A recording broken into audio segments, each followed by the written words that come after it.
Well, welcome to the Humans of Grappling podcast. We're here with Jimmy House. Thank you. Thanks for coming in. Yeah, of course. You came in on your week here in Vegas, shooting a bunch of cool shit with a lot of cool people. Thank you. I appreciate it. Yeah. So what? I mean, you'll post all the content with like your respective people or whatever, but. You recently talked about a move to Austin, Texas, right? Yeah. So April 2nd is our move date. We're based in Phoenix, Arizona, and I, coming back here a few years ago is where I met you in the morning class at 10 Planet. Right. Since then, a lot of different things have happened, but a lot of different things that's kind of led to me making the decision to continue everything I'm doing now, be it jiu-jitsu, lifting, pro wrestling, all that stuff in Texas, and Austin seems to be the best landing spot that gives me access to all of that. Okay, awesome. Yeah. No, I actually went out to Austin for my bachelor party last year. We trained with the B team and 10th Planet Austin. Yeah, we got fucked up by Nicky Rod. Oh, really? Yeah. He's a monster. He's one of the two best people I've ever rolled with in my life, and I've rolled with pretty much all of them except for Gordon. Would be Nicky Rod and then Big Dan. Oh, yeah, those two, as far as like pure dominance goes, on me specifically, those are two of the top. That's easily, for sure. It's crazy how like there's monsters out there. Yeah, like you think there's always somebody bigger and stronger. Yeah, and then I made the decision shortly after that. I'm like, 88 kilograms. We'll do that. we want to limit to the size of these guys. Yeah, right. That's hilarious. So, since you've, I know you had a knee injury recently. You've been rehabbing with knees over toes kind of training. So I think, like, how's that been going? Honestly, phenomenal. And today, shortly before I came here, I hit a bunch of new milestones in regards to the mobility I have in my knee again, the strength, and everything there. So basically, prior to the knee injury, I had been really gung-ho on full range of motion training, knees over toes, ATG type stuff. And I've been doing a lot of that, like mobility or strengthening and lengthening stuff for probably about a year, like consistently. And I got myself up to a pretty good point. Like I did my first 2 Nordic curls, body weight unassisted, right like the day before the knee injury happened. Oh, wow. I was doing like almost 200-pound weighted split squats and all those different movements that were progressing drastically. Right. Now, the day that it happened, and this is the thing I say when it comes to that stuff, is that they talk about like bulletproofing your body. And a lot of people will take it as BS because like, oh, well, that doesn't mean you can't get injured. And it doesn't. But what it does mean is that you can mitigate the potential of injury or the potential outcome. Sure. So for me, basically what happened was I was training with my good friend Austin, and he was getting ready for Nogi Worlds. He's the owner of Soul BJJ in Phoenix. Oh, okay. And so we were literally, it always happens on the last round. Oh, of course. It's like, and they have to announce it too. They have to literally say last round, and I go, and then it happens. Oh, like the last time, 3 times my knee has popped. It's been because of that. No. Yeah. But anyway, so he pulled me in, made me step. Good setup. Yeah. Went for an outside trip. He came in a little high. Like obviously you want to be down more towards the ankle. He came in to my knee, and so that his body weight came in to the outside of my knee, and I believe that's when I fully tore my PCL. I felt a couple things go there. Damn. And then I kind of went with the pressure. Then both of us came down at the same time on my knee falling, basically. Yeah, and so that's when my MCL went, and then somewhere in there, a partial tear in my ACL, and then fractured my femur. Jesus so a lot Christ. of different things. Yeah. That was 10 weeks ago from today. Oh, wow. So now today, coming out of that, doing like super heavy backward sleds, forward sleds. Actually, I am better at an ATG split squat now than I was prior to the injury, just as far as like mobility and range of motion. So that's good. The only thing I really have left to unlock is like being able to take a full shot, like penetration step. Sure. So I put myself at like 85% healed right now, and without surgery. Yeah. Obviously, with those diagnosis, any doctor probably would have recommended surgery. Yeah. I kind of just put my trust in the training that I did prior, and then just the concept of being able to rehab your body through most injuries as long as you have the blueprint to do so. Sure. And I believe I did. So I just kind of put confidence and trust in what I knew. Yeah. Had a bunch of various mentors that helped me through that process. And then now 10 weeks removed, I think I'm probably about like 6 weeks from getting back on the mat seriously. Wow. That's amazing. Thank you, like man. that is a crazy, like, I mean, I know people who have, like had terrible knee injuries and like they had to get surgery. Like I've had to get surgery. I have had to get meniscus surgery. But that was like more like wear and tear, whereas Right, like okay. I probably can't like make the meniscus heal all that much. Yeah. But yeah, no, that makes sense. Like you're with the backward sleds, like I have like a sled in the garage that's great. to like drag, and like that promotes blood flow That's and all good. that kind of stuff. So that, yeah, I'm a believer in it. That's too, awesome. So Yeah, I think there's a bunch of different forms that are great for grappling. I think that's a great one to have as a foundation. For example, if that's like the only type of training you ever did, you would benefit in a lot of different ways. I think a step past that, if you add certain powerlifting concepts, bodybuilding concepts, just strength and conditioning concepts, say from more of a sports performance standpoint, you can like advance your training even more. But jiu-jitsu wise, it is very beneficial to be strong in very compromised ranges of motion. for sure. You know, a lot of people that are in like basketball or football, they work with specific joint angles and they do the majority of their volume through, say, like 90 degrees and stuff like that. And conceptually it makes sense, but also at the same time too, I believe this type of training prepares you if you were ever taken to a point where, you know, your shoulder's like not where it should be. Like, are you strong enough to deal with the potential tension and pressure on like a super fast arm bar or not? And it could be the difference between, again, maybe 10 weeks sitting out versus like an entire year. Sure. Yeah, definitely. And it's like it's an aspect that like I think grapplers don't really, or maybe the majority of grapplers don't really understand of like, they think the best training for grappling is just grappling. They don't think about preparing their body outside of that. And I mean, especially some particular knees over toes things like the tib bar raises. Like that's very like applicable to like butterfly sweeps, right? Like I feel like my hooks are so much stickier because of that. Like, what other things have you like seen?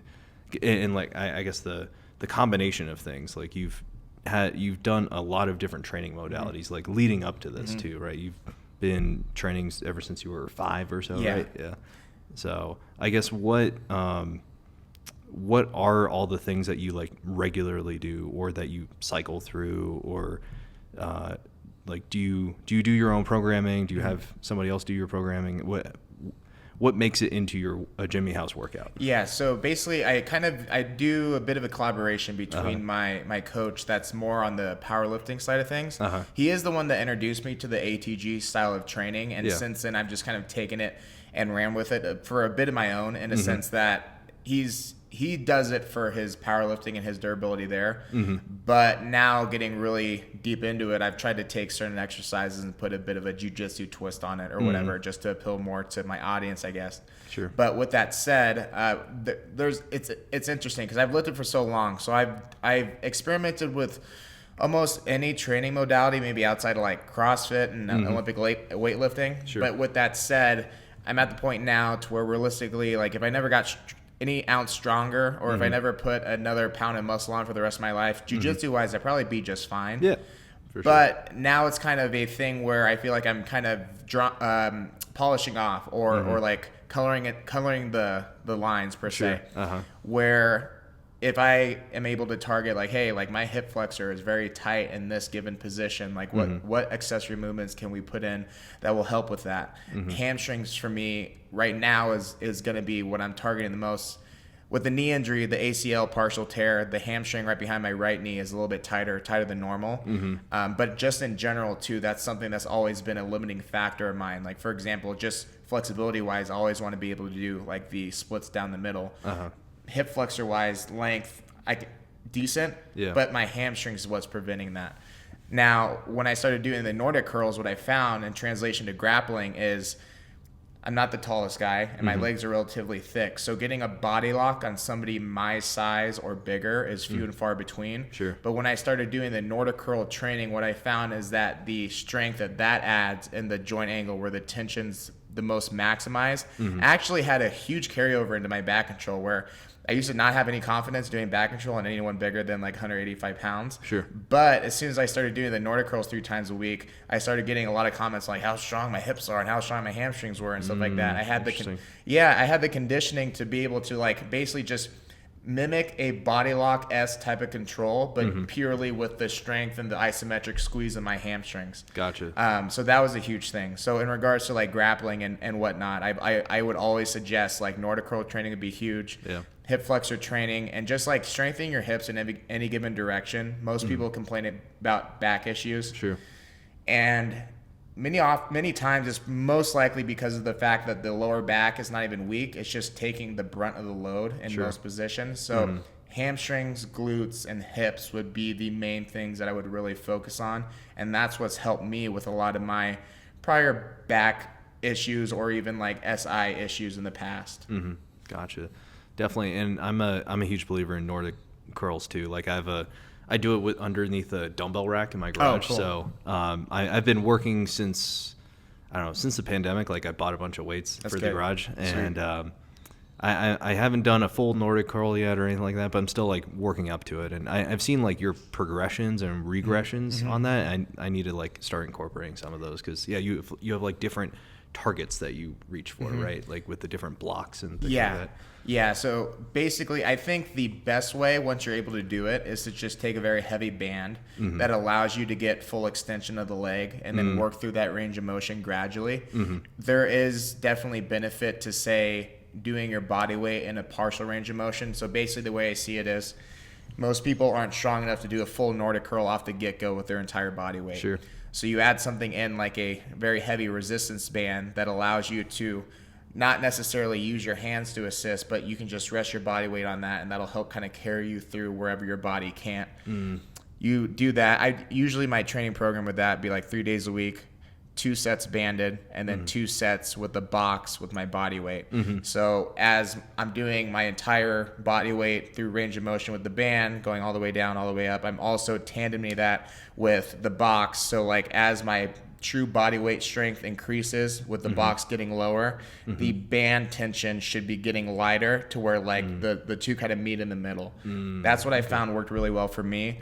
The last aspect of that is to be very mindful of your overall volume. So I keep my volume very low, especially if I'm doing it multiple times a week. So no more than like 4 working sets. Each one might have anywhere from 3 to 5 reps, so I just keep it at that. And whether or not I can do more, it doesn't necessarily matter as long as I'm like still striving for that full rep. So that's what's worked really well for me. And now coming out of the injury, I'm at the point now to where with the band and a box, I'm almost all the way down. And so once I can get down to that point, then I'll basically progress it again in the same fashion. And the good part is that since I built the strength up prior to the injury, that reference point is still there, like muscle memory is still there. Sure. So I doubt that it would take me 2 months to get to my body weight again. It'll probably be at least like half that time, knowing my body, how it responds at least. That's cool. Yeah, no, that's like strength is a skill that like it takes time to work. Like I'm sure Mark Bell said that or whatever. Yeah. But like it's something that grapplers like neglect a lot of the times, right? Like we just think, oh, just gotta roll more, roll, but like we end up like overcompensating or making up compensations. We're all like fucking roly polies, and like we're not like opening up, and we're not testing ourselves at the different ranges of motion, like where we need to be strong in like weird angles and shit like that, right? So one thing that I've noticed with the Nordic hamstring curl is that now I know how to flex my hamstrings, and like that helps me like finish some triangles a little bit easier. So it's like it just kind of blows up like an airbag and just cuts off the side of their carotid. That's cool. But, it's pretty dope. So definitely recommend knees over toes for grapplers. So did you so you had like some pretty intense workouts with the RP Strength guys. So is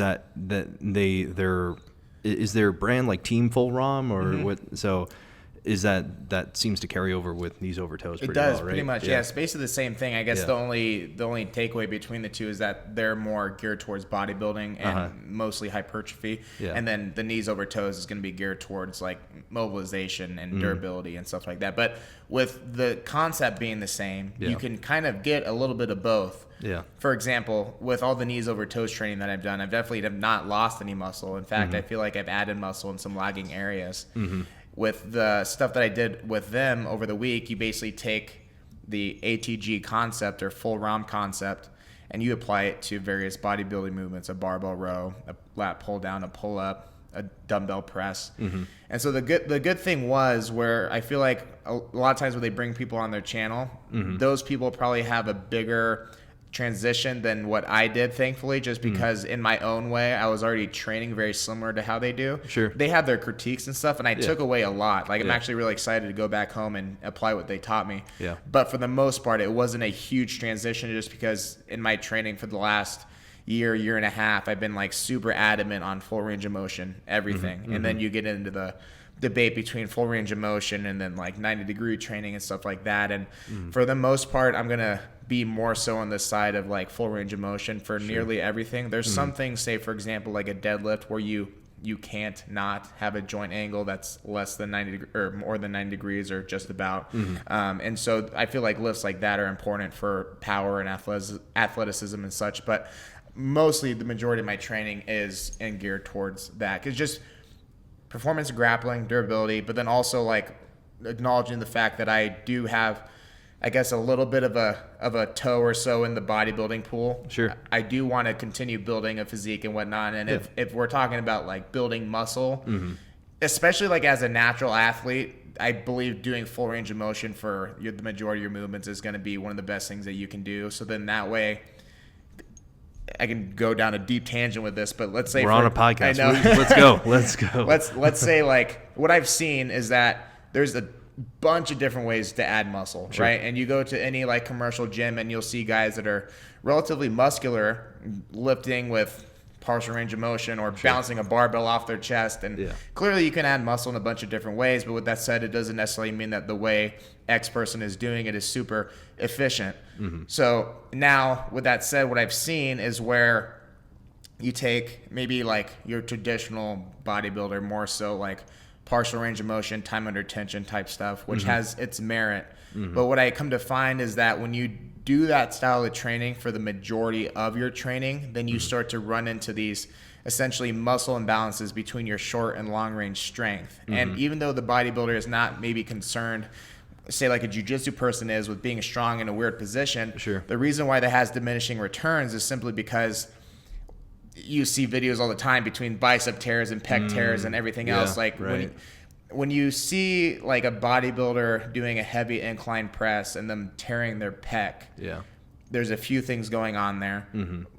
Biggest thing is that at a certain point, once they have that specific load on them, there's short range strength, which they're probably used to doing, maybe dumbbells like here to here. At a certain point, they selected a weight that was too much for their given musculature and joints and ligaments, and they went maybe just a little bit too far, and then that's when like something tends to go. I see. And so that's why like you kind of, in my opinion, set yourself up to have a shorter ceiling of potential, just because as you get stronger through that range of motion, the weight has to get heavier for the most part as you continue to increase. But then as the weight gets heavier, you also deal with the possibility of fatigue, poor form, or whatever else, causing your general range of motion to go like an inch or so outside of that, and then like something tears or pops or whatnot, whether it's a pec, a bicep, a quad. And that's why like I get tons of comments on my bicep curls like, you're gonna fucking tear your bicep and blah, blah, blah, blah, blah. And it's not that it's impossible. I'm not ignorant to the fact that injury is possible, but I also train full range of motion of my bicep like all the time. So if we were talking percentages, I would be less likely to tear my bicep doing a full range of motion curl than the guy that does like half curls and then like goes a little bit too far down and then it goes. And I see that all the time too, like preacher curls and stuff. Most people train preacher curls here to here, and then fatigue or the weight's a little bit too heavy and they go a little bit too far, and then that's when something pops. And so that those are like the common themes. And what most people don't understand is like you see the video and you see somebody going heavy on incline or a curl or whatever, and it's just like more so a blanketed statement like, oh, you're gonna tear your bicep doing that. And what you don't see is you see the person, but you don't see like their training that led up to that point, you know. And there's two types of people for the most part. Even when I get to my heaviest curl, I'm like staying there for like no more than 2 weeks, then I very quickly back down. You know, let's say my max is like 80s with one arm on a preacher curl. I'm starting that program generally probably with like the 20s, like super high rep, condition the muscle, condition the tendons, and building that through like anywhere from 12 to sometimes 16 weeks to finally get to the 80s and finally show like, hey, this has merit to it. But I don't stay there, nor do I think anybody needs to be doing a 1 rep max on the curl. But there's a lot of reasons why I do it. One, like Instagram. 2, business. Business wise, and just to prove like, hey, like not everything is like verbatim, like, oh, heavyweight equals tear. Like you can train your body to be prepared for stuff like that. Right. Definitely. And well, you compete in curling too, right? Like the strict curl, with the CT Fletcher and all that. Yeah. And so that's awesome. A good point too, because I hadn't strict curled like on a wall since my last competition back in May. I just been doing my preacher curl, single arm, full range of motion, just doing that. And a couple of my friends started doing strict curl, and then I was like, wonder what I can get. So then I did strict curl for the first time in like half a year, and actually hit like a PR after just doing the preacher curls and stuff like that. So I think there is a lot of just backing behind that when it comes to the strength of the bicep. And it's like kind of a joke, but it's also kind of not. I call it my armbar defense PRs. Yeah, definitely. And I can't tell you, actually, my role with Nicky Rod, outside of getting my ass kicked, the 2 like glimmers of success I had, actually, he threw 2 really hard arm bars, and I promise you, he was putting every bit of horsepower he had into my arm and my face and everything else. But like the strength of my bicep, I think, was something that he was not expecting. I was able to actually buy myself enough time to escape both of his attempts. That's awesome. He later choked me out with like an arm triangle and a couple mounted triangles. But in those given armbar attempts, like I was actually able to hold this guy off. And my girlfriend was my witness. But like, and I remember coming out of that roll, I went to her, I'm like, oh my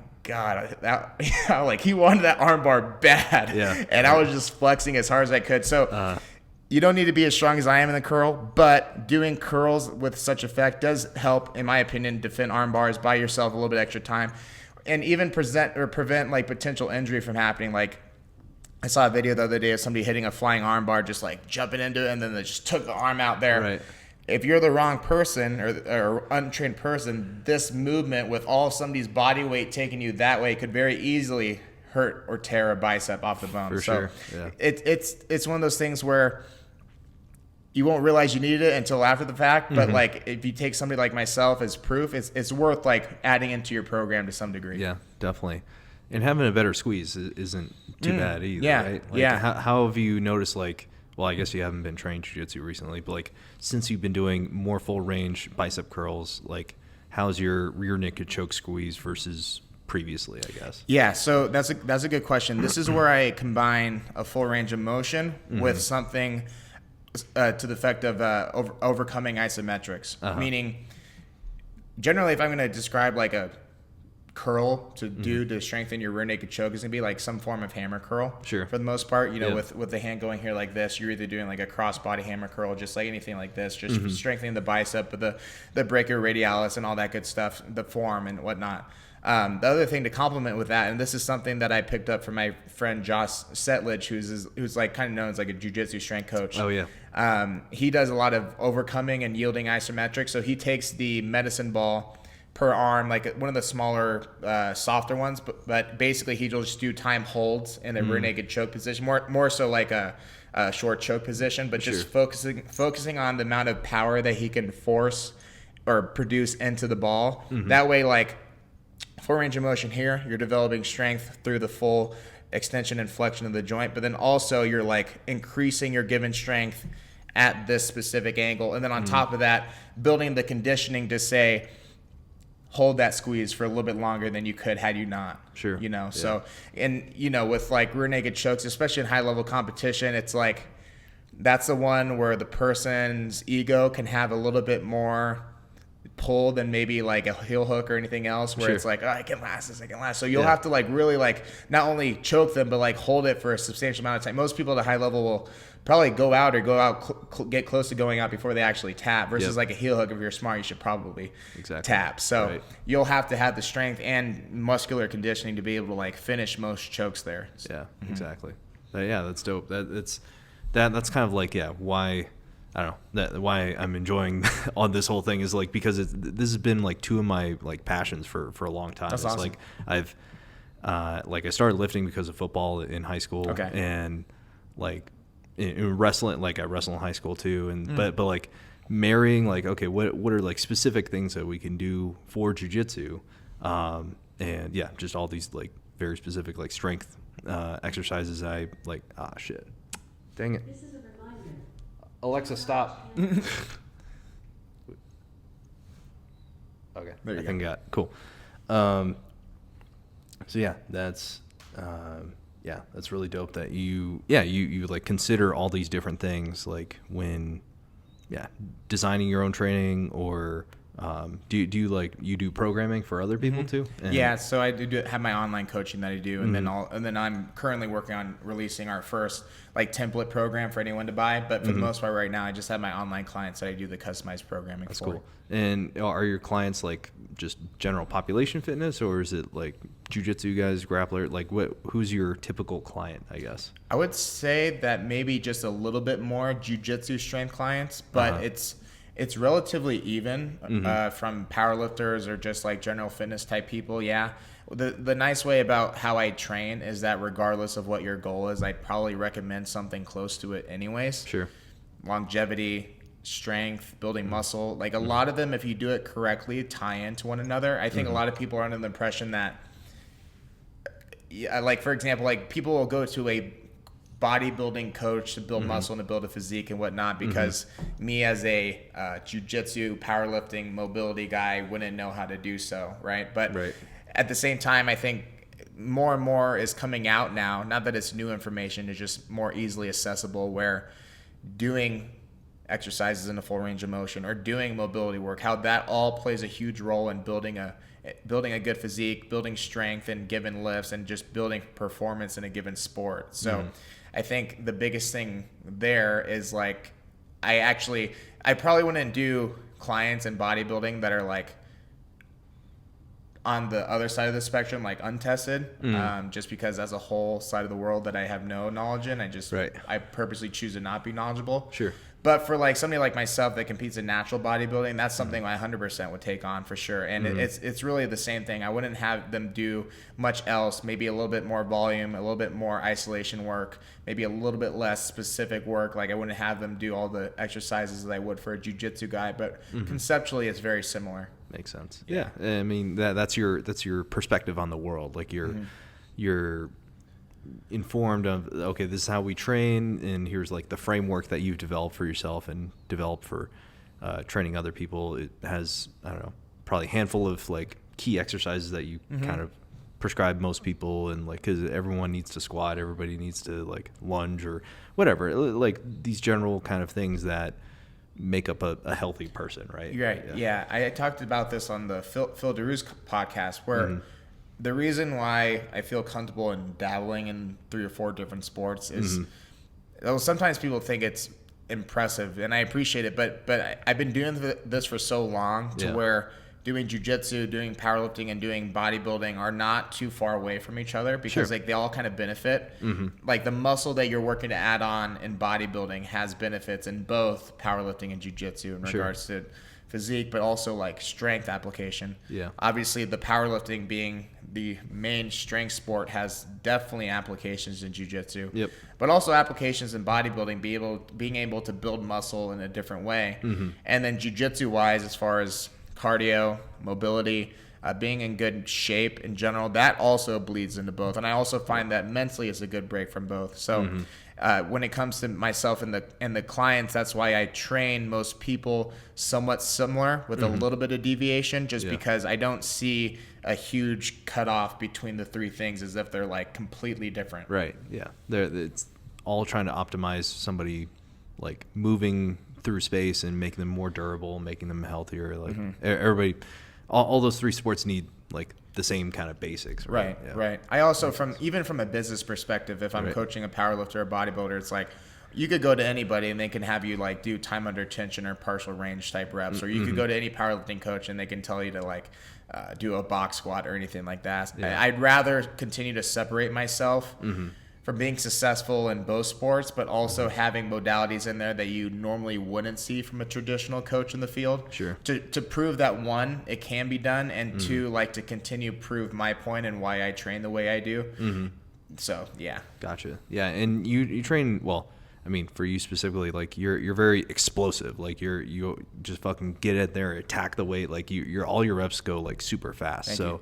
that's like that. I mean, obviously that's something you've like. Would you say that's a like your naturally fast twitch, or is that something you've developed over time, or is that a I don't know. Where does that come from? Yeah, I know what you're talking about. Yeah. So I would say definitely like some natural ability there, like being in sports my whole life and just lifting for a long, long time. Naturally, you're going to add some explosion and athleticism, you know, especially with a specific stimulus like a deadlift or a squat. Yeah. But when I first started powerlifting after high school, there's two specific people, one guy for conventional, one guy for sumo. The guy for conventional, his name's Brett Chrisman, and then the guy for sumo, his name's Ben O'Brien. And I would basically, and they're both like mid 700 pullers at 198 or 220. And at the time, this was like almost unheard of, like 6 years ago. Now it's like high schoolers are doing this. But at the time, basically, they'd approach 405 or 495 and just explode through the floor and just rip that shit up like it was 135 pounds. And I was like 18 at the time. So that was like mind blowing to me. And then so with all my warm ups for deadlift or squat thereafter, I figured, okay, like I'm just going to lift this as fast as I possibly can. The diminishing returns initially was like I would sacrifice form to make the bar move faster, and then I would have less carryover to like weights that are closer to my 1 rep max. Since then, I found a better combination between lifting weights explosively, but not letting it sacrifice my form so much that it throws me off when I am actually going heavier. Because like I would be able to move 405 really, really fast. But then if I got closer to my 1 rep max, be it like 700 or something like that, there'd be some type of form breakdown that would inevitably make me fail at the weight. So that's where that started, and now 6-7 years removed from seeing those guys and practicing like that style of lifting, it's just kind of I think something where over time I've just built explosion through those specific movements, which I talked about it again when I did the Phil Daru thing, like with a deadlift. If you took the joint angles of your hips and your shins and everything else there, and you kind of like staggered your stance a little bit and face somebody, you're kind of in a wrestling stance for the most part. And so like there's some similar power and force production going on in a deadlift than there is in like a wrestling stance if you're shooting. I've always described deadlift as like a weighted jump effectively. So I get in a stance that's very similar to a stance that I would if I'm trying to jump super high. And then the only thing I have to do from there is connect my hands and drive my feet through the floor. So yeah, I would probably say that's a very long-winded answer to your question, but I just saw these two guys that was around lifting weights super, super fast, and it blew my mind, and I just wanted to basically do the same. Yeah. Because they were the best guys in Arizona at the time, so I figured if they're doing it, I might as well do it too. For sure. Yeah, no, I'm sure that's carried over tremendously for your athletic career. And I guess even with your pro wrestling career, like since you've been adding like these mobility dimensions for like you probably have to do like jump off ropes and flips and whatever, add some like new skills in terms of that. Like I'm sure that's being explosive helps there too, right? Yeah, definitely. I think that's when I started to really notice the knees over toes training kick in, because in jiu-jitsu you don't necessarily need to be doing a whole lot of high jumping unless you're like Andy Varela or something like that. Exactly. But when I started doing the pro wrestling, and then I was doing like leapfrogs and other moves, well, actually a lot of the bumps you take, you do have to actually fling yourself pretty high in the air. So then I was like, oh wow, like because I never do any really jump training, like any vertical or broad jump type stuff. So any inches that I've added to my jumping height has been solely from obviously the powerlifting, but also now getting into the knees over toe stuff, the split squats, the reverse squats for the hip flexors, the Nordic curls and all that. I was like, oh wow, I can get some decent height on that. And that's one of the things my wrestling coach Don Vitale pointed out when I first started with him, was like I can jump higher than most people. And with like the leapfrog, you're jumping over somebody as they run underneath you. And like one of the ways to kind of wow the audience is to do kind of like a cheerleader-esque type thing where your toes touch your hands. So the added like adductor mobility that I had also played a role in that too. So, and I'm still very new to pro wrestling, so I'm sure there's other positions that I'll find. I know one of my clients actually online is one of AEW's like top tag team guys. Oh, nice. Dante Martin, and he's super athletic. But he and I both kind of agreed, like, if somebody's coming to clothesline you and you're able to basically slide into a reverse Nordic, which is like you going backwards, and bring yourself out of that, like that would look really cool. Yeah. Or like dodging some type of maneuver with like a split or something like that would look really cool. Yeah. I think, for myself going into the pro wrestling world, I'm 5'9", 6 foot tall on a WWE roster, right? And I gotta find things to find things to kind of make up for that lack of hype per se, whether it's my physique, my charisma, mobility that just kind of makes me stick out. Most people expect that from like the really tall, lightweight guys, but if somebody that has some muscle on them can also do it, that's obviously something that helps too. So when I was training for the pro wrestling prior to the injury, that was like my main thing. I gotta work really, really hard and make up for my lack of height, and hopefully with the attributes that I've accumulated, it does impress somebody of importance. Makes sense. Yeah. That's definitely I mean, you're approaching it, pro wrestling, just like you've approached jiu-jitsu, just like you approach bodybuilding, powerlifting, whatever. Like you see what you need to add. Like you see like, okay, well, like your athleticism is great where it's at, but you want to add more to be one of the best, right? So that's pretty dope to like have add an entire like training modality with the knees over toes to like make you more add the wow factor, add the hype factor. And I mean, especially with jiu-jitsu becoming more like wrestle jiu-jitsu, like the explosiveness, the power from standing, like that's even more important nowadays anyway too, right? And it's funny how it's been literally maybe like a 2-year transformation in the jiu-jitsu world as far as like how predominant it is now. It's almost like when you think about jiu-jitsu, your thoughts kind of change. Like for example, jiu-jitsu, when I first started, you think about like guard and stuff like that. But now it's kind of like transition. Now you think about like your wrestling and like high level hand fighting and stuff like that. Right. People like Nicky Rod obviously are a huge reason for that as far as the transition there, because he showed, for one, it's possible, and then for two, how successful that you can be with that given skill set. I remember actually my first ADCC trials, 2018, 19, one of the two. It was the one that he won. That kind of set him off. Gotcha. I was one match away from going against him actually, and I wish I lost against Casey Hellenberg, which was like the returning trials champ from the time prior. Oh wow! And I lost by 5 or 7 points, one of the two. And then he went on to go against Nicky Rod. Nicky Rod beat him. I would have inevitably lost against Nicky Rod too, but I would have loved the opportunity to be like a part of his like story to the top, essentially.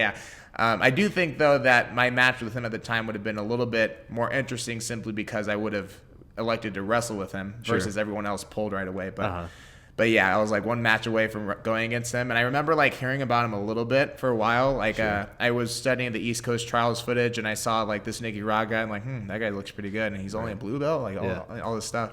And then I was like, oh damn, I get a chance to go against him. And then in my head, I'm like, okay, we can do this. Like it's gonna be a good match. Let's go. And then after that, it just explodes. And I'm like, okay, he's better than I thought. But what I did notice too from his East Coast trials the first time to his West Coast trials, where he was like really dedicated with the Danaher Death Squad, like something happened in that 5-month time frame where his skill just exploded through the roof. Like to be able to get to John Hansen's back and like finish in the rear naked choke within a matter of like a minute or two, like that's mind blowing to me, because John Hansen obviously is like one of the best heavyweights in the world. He's beaten my good friend Austin Baker plenty of times, and I consider Austin Baker to be one of the best in the world. And and the fact that Nicky Rod just cartwheels over the top and puts him in a rear naked choke, like as a blue belt of 8 months, that's still mind blowing to me. But and so I rolled with Nicky about 2 or 3 weeks out from ADCC. I also went to B Team. I went to Austin to train with B Team. I trained with New Wave for a little bit, and I got to roll with a lot of those guys like during the midst of the ADCC camp. And I remember Nicky losing to a couple of guys on WNO, and I'm like. I feel like he's like better than this. Yeah. And then I went to train with him at B Team, and I was like, yeah, he's definitely better than what and maybe it was just like the stipulation of the match or something. He didn't perform well that night. But then I saw him at ADCC, And I saw him beat like Pena and stuff like that, and I'm like, okay, yeah, that's about as good as I thought he felt too. So I'm like, I felt pretty good watching ADCC because after going against Nicky Rod, I was like, dude, do I suck? Like I thought I was like better than this, but no, I'm like, yeah, no, he's like legitimately the second best guy in the world. And obviously after Matt and I actually went to the UFC Fight Pass event and the first row, so we saw the whole Nicky Rod Gordon Ryan thing. That's awesome. Obviously he made a bunch of corrections from his first match with him. Sure. So he's closing the gap, and it's been cool to just kind of witness his come up. Definitely. I didn't anticipate a whole Nicky Rod ramble there, but yeah. I'm down with like Nicky Rod. Like he claims natty, so it's like I'm down with it. Like, so I'd like to touch on that because clearly, like, I'm a liar too on my natty status. Yeah. Looking at Nicky Rod, I can't speak because I haven't done my research prior to him breaking through jiu-jitsu. Sure. But what I can say from when I first saw him four years ago now to where he is now. Like if he was running as much copious amounts of gear as everyone says, like you would see like a drastic change in his physique or anything else. Like for the most part, like his body composition is the same. You don't see any drastic changes, be it in his skin or his water retention or anything like that. Like I don't know a whole lot about gear, and I choose not to, but I've been around the community enough to be able to spot on most people. Sure. So that's why for me, I actually do believe that he is natural simply because like if you study his progress for the last few years, there's no drastic change there. It doesn't necessarily completely nullify it for anybody, but for him specifically, I'm going to go with the side of like, yes, there's like a specific look to it that like I'm not even going to dive into because it's just going to backfire on me. But like I don't think he feels it. I just think he's a freak athlete, to be honest with you. Definitely. Like, yeah. Yeah, I when I trained with him, he was like, okay, he's like, I don't know, maybe 10% stronger than me, or 20, like a little bit more explosive, a little bit more like just panther like. I'm like, this isn't like otherworldly. This isn't like, I don't know, just it wasn't. It wasn't. I guess like 10% more. That's whatever. He's second best in the world. Like that's a lot, but it wasn't like. It wasn't like I was being dominated by an alien or a robot or like like just a fucking machine with whatever crazy strength and muscle. So yeah, no, I believe him in the natty story too. Yeah, like his look is very achievable with somebody with incredible genetics, right? Yes, so. And what my closing thoughts on that is that.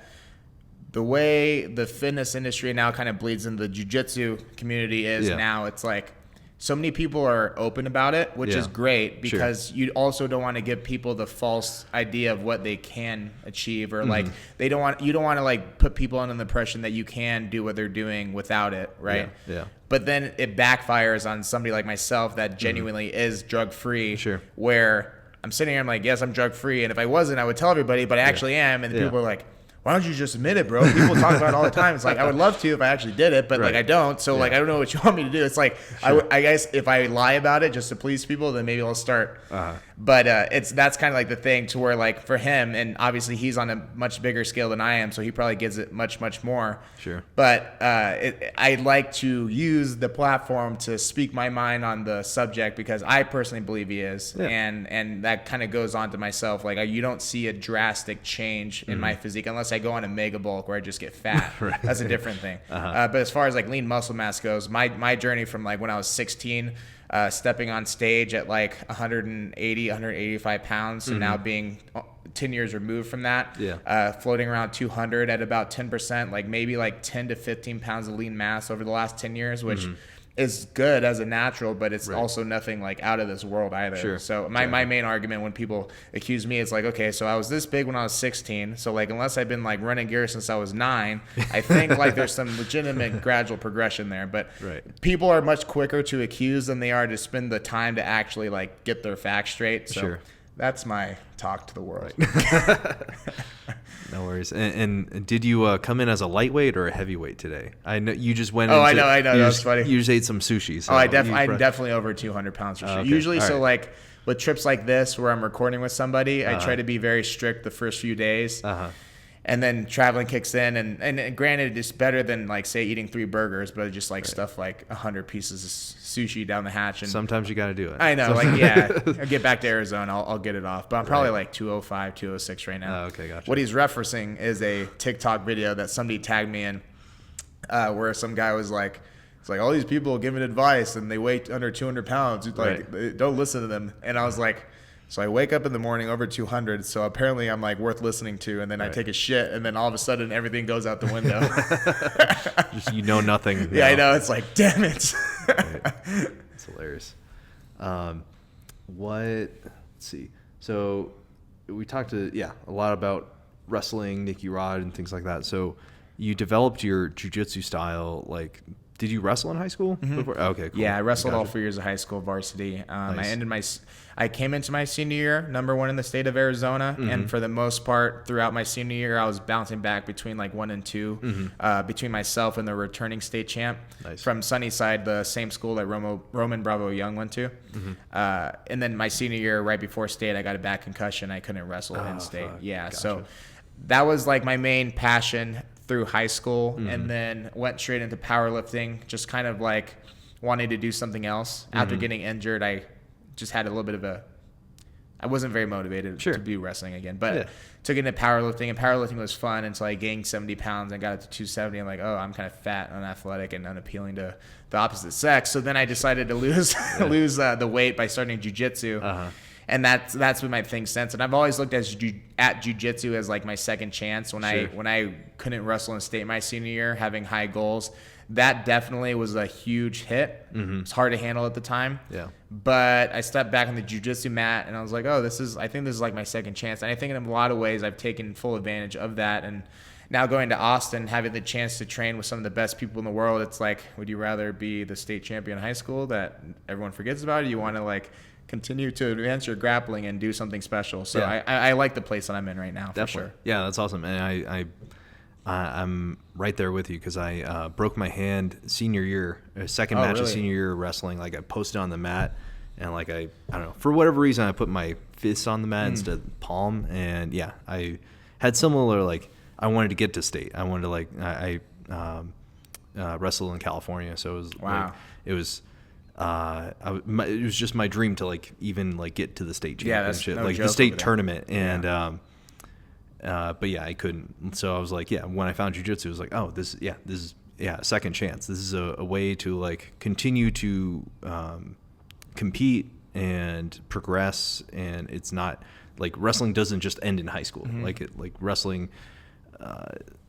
Wrestling, if you're not like on a college team or whatever, it basically ends when you're in high school. Yeah. But jiu-jitsu it's this weird thing that adults like get up and whatever, like they all agree to like meet at this one place and kill each other like after work. I know, right? Yeah. So I'm super glad that I heard about it in high school, but I thought it was like super barbaric. Like dudes put me in a straight ankle lock and like a guillotine and a rear naked choke, and I just was like, oh, this is so like, I don't know, like so rough or whatever. But I was wrestling too. It was like that's not easy. But putting in submissions, like that was foreign to me at first. But like now it's like I get up and do it every day at 6 a.m. So it's a deeply meaningful part of my life, and I'm sure it is to you too. Like since you've been training, you've competed at a high level as well. So that's awesome that your future direction in jiu-jitsu, like your future move, your planned move is influenced by jiu-jitsu. what jiu-jitsu really is available. So I've been a homebody in Arizona pretty much my whole life. I've been born and raised there. Yeah. So when we made the decision to move there, there had to be a lot of pieces in place. Like I wouldn't move there, to be honest, just for jiu-jitsu, and I wouldn't move there just because Goldberg lives there, and I wouldn't. It had to be like a bunch of different things. And when I took the trip over there a few months ago, there's just kind of something about after experiencing it and seeing all the things that I could do, where I was like, because when I got my black belt about a year ago now, I knew that I was going to relocate within the year. I just didn't know when or where. And I've been traveling all year round, so I've seen a lot of different parts of the country, and that was like the place for me specifically where my room for growth and the room for connections and And through my passions, the ability to get better and train with the best, that was all accumulated into the decision. Like, okay, yeah, Austin, Texas seems to be the most sensible place to actually relocate and continue to advance, essentially. Definitely. And as someone who relocated I lived in the Bay Area for my whole, like basically my whole like adult life or whatever. Like I grew up there and then like worked there and relocated out here to Las Vegas. So about 5 years ago now. So that's cool. Yeah, it's definitely, it's good to like get out of the place that you grew up in, because it's just a different scenery. There's different things to do. I was talking to Tim earlier. If it wasn't for Texas, I'd probably consider, honestly, Vegas to be up there. Like, I wouldn't be much for the strip and the party life at all. Sure. Yeah. Every time we stay out there, we stay at a Best Western, like, much outside of that. Yeah. But as far as, like, lifting and jiu-jitsu, like, you know, there's a lot of stuff out here that, you know, I think Arizona in some ways is, like, a step or two behind, unfortunately. Like, and not in a bad way, just like, it's a very spread out community. Sure. And I think where other states were very honed in on certain things a little bit sooner than Arizona was. Like, I think Arizona's on the come up. Sure. But I think there's places like Vegas and Austin and California, obviously Florida, that has a lot of growth, essentially. And that's the biggest thing for me, is that I'm kind of like entering what I would consider a peak that hopefully lasts for the next like 6 or 7 years. But with that said, I do want to put myself in a position to where I'm around people that can help me maximize like my investment into myself in that way. That's awesome. Yeah, no, that's great. And just having that purpose behind the move of like you are leaving like your family, your friends, like like you're leaving your hometown and you're going on a new adventure somewhere else. And I think there's something like very like symbolic about that too. Like that's how I felt like coming out here. Is like I came out here with my now wife, at the time my girlfriend, and it was just like we didn't know anybody out here. We didn't really know, or like I knew that there was a lot of jiu-jitsu here, like that helped influence the move, but I didn't know where I was going to train. I didn't have like any connections here or whatever. So it's a good like challenge just as a person, personal development wise, of like you figure out more about who you are, like being away from like people who have like influenced you your whole life. Right. So yeah, that's awesome, man. Thank you.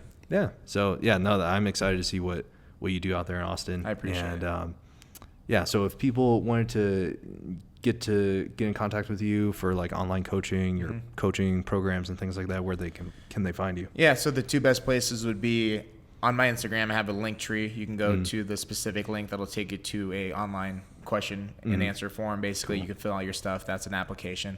Or you can go straight to my website at www.jimmyhouse.com, and you'll also see the link to apply on there as well. Cool. Awesome. Yeah. Thank you, man. Yeah. Thanks for coming on. Absolutely. It was an honor. Yeah. Sweet. Likewise, bro. Thank you. Thank you.